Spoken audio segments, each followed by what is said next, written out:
think one of the important factors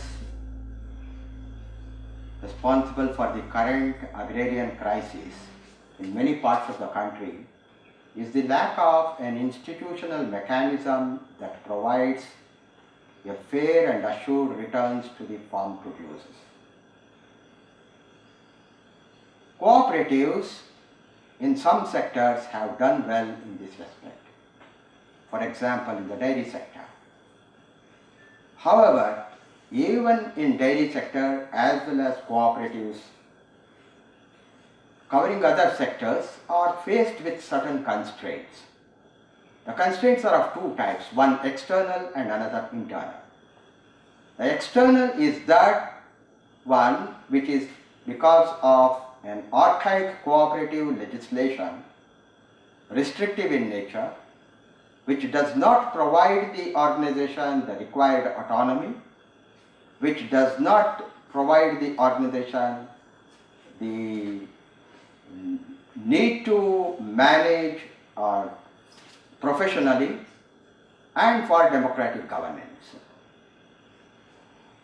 They are faced with number of issues, politicization, excessive role being played by government in the internal affairs of the organization.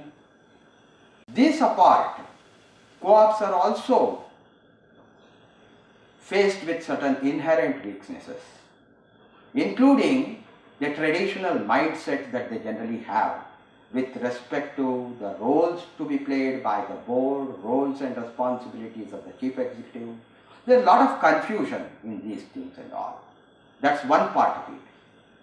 The other part of it is cooperatives internally also are financially weak, not having adequate resources to grow, and they are also suffering from what you call as member apathy, lack of member participation. Elections when held are generally political. It is the representatives who generally,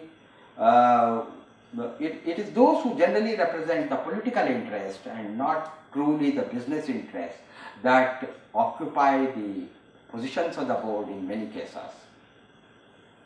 Well, we now have some hope with new forms of organization such as farmer producer companies. Producer companies can have the advantage of the producer company legislation, which is a part of the Companies Act, which is an enabling legislation, provides the required autonomy for the organization. It could ensure professional management and good governance. There are opportunities. So a carefully designed and structured producer company could serve as one of the best institutional mechanisms to address the problems being faced by farmers. However, it's important that the role that the promotional organizations need to play has to be very carefully thought of. There's no need to have good big numbers. There's no need to have thousands of farmer producer organizations. Even few, even less than 100 probably would suffice if they are large enough, handle sizable volume of business, are able to ensure transparency in transactions with the producers, and are able to provide good governance and management. So it is in this respect that the promotional organizations need to think of some of the design features that need to be incorporated, that need to be pursued and adopted by the producer companies.